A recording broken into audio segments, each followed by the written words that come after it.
जय करवा चौथ माता की। दोस्तों, वास्तु ज्ञान गंगा यूट्यूब चैनल पर आप सभी का स्वागत है। करवा चौथ पर भूल कर के भी ना करें ये 5 गलतियां, नहीं तो कई प्रकार की परेशानी आपके पति पर आ सकती हैं।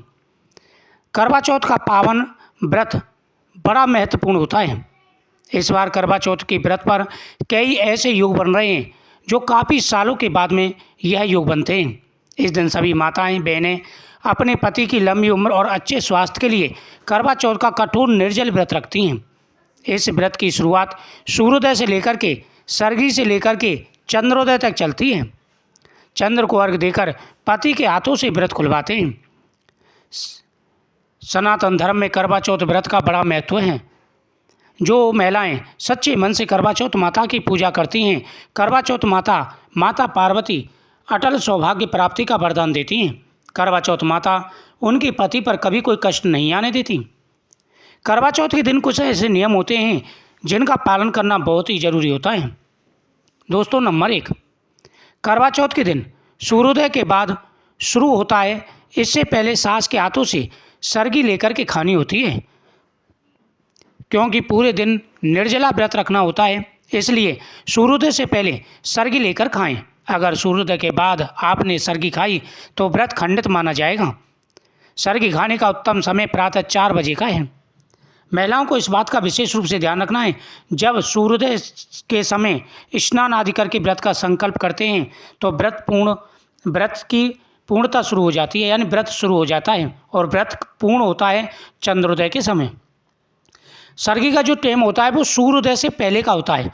हमारे सनातन धर्म में सूर्योदय के हिसाब से तिथि मानी जाती है। जैसे सूर्य उदय होते अरुणोदय काल होता है, लालिमा होती है सूर्य पर और सभी को सूर्यदेव नजर आने लग जाते हैं तो हमारा व्रत शुरू हो जाता है।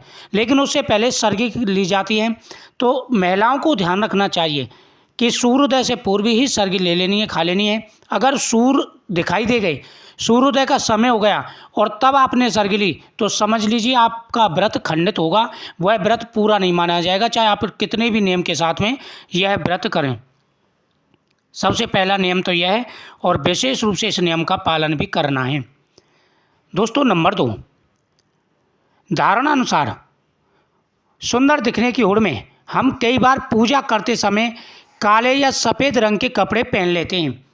अब किसी महिलाओं की ये आदत होती है कि जैसे किसी और के कपड़े देखें और वो सुंदर अच्छा दिखने के उसमें रंग का कलर का ध्यान नहीं रखती, क्योंकि सुहाग का जो व्रत होता है इसमें एक एक चीज़ का ध्यान रखना होता है और ख़ासकर कलरों का विशेष रूप से ध्यान रखना होता है।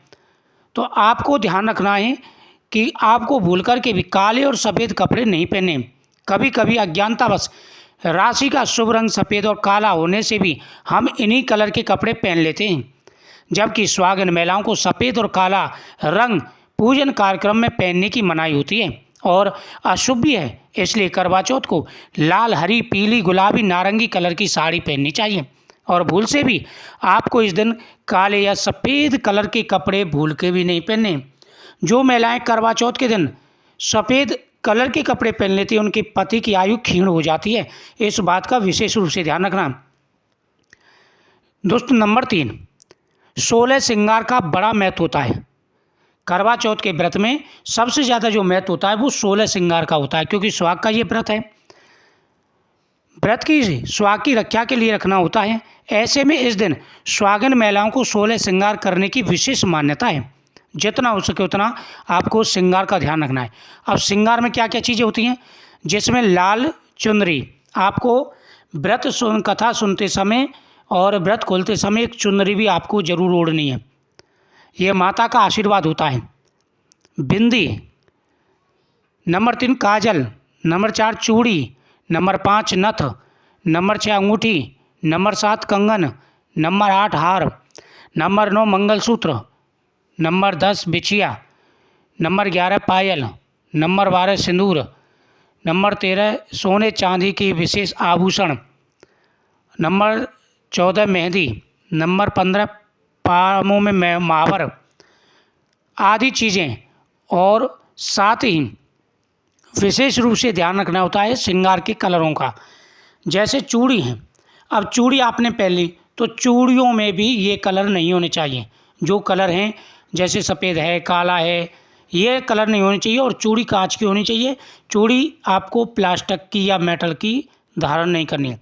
मेटल की अगर पैर भी ले, लेकिन प्लास्टिक की बिल्कुल भी नहीं पहननी है। इस बात का विशेष रूप से ध्यान रखें, क्योंकि पूजा के समय प्लास्टिक की चीज़ें अशुभ मानी जाती हैं। तो आपको चूड़ी बिल्कुल नहीं पहननी है।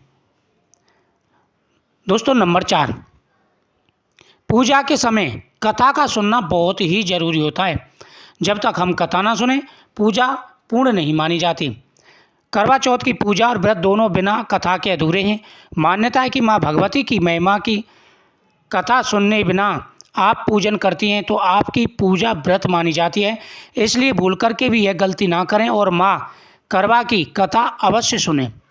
करवा चौथ की कथा जरूर सुननी चाहिए, क्योंकि इस दिन महिमा पता चलती है कि करवा चौथ की कितनी महिमा है। पतिव्रता करवा ने अपने पति की रक्षा के लिए, यानी उसके पति जो ऋषि थे वह गंगा में स्नान करने गए, किसी नदी में स्नान कर रहे थे, तो उस समय मगरमच्छ ने आकर के उनका पैर पकड़ लिया। तो वो अपनी पत्नी करवा करवा को पुकारने लगे। जैसे ही करवाई, उन्होंने देखा कि उनके पति कष्ट में हैं, तो उनके हाथ में सिर्फ कच्चा सूत का धागा था। अब उन्होंने कहा कि मैं अगर असली पतिव्रता हूँ तो मेरे पति की रक्षा हो और ये धागा ना टूटे। उन्होंने मगरमच्छ को उस धागे से बांध दिया ताकि वो उसके पति को लेकर के अंदर ना जाए, और वह सीधे यमराज के पास चली गई। यमराज का सिंहासन भी हिला दिया था उन्होंने। फिर यमराज को स्वयं आना पड़ा और उन्होंने मगरमच्छ के प्राण लिए। तो इतना महत्व है करवा चौथ का। और उन्होंने वरदान भी दिया, आज के दिन जो महिलाएं करवा चौथ का व्रत रखेंगी, स्वयं कालों के काल महाकाल उनकी रक्षा करेंगे। तो आज के दिन भगवान शिव और माता पार्वती की विशेष रूप से पूजा की जाती है।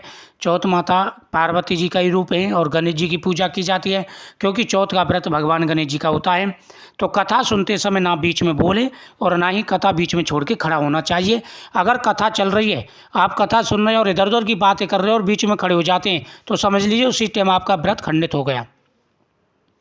नंबर 5, इस दिन यह व्रत बिल्कुल आपको सात्विक तरीके से रखना है। खाने का भी सात्विक रखना है, खाने में कोई भी लहसुन प्याज वगैरह नहीं खाना है, और साथ ही लड़ाई झगड़ा बिल्कुल नहीं करना है।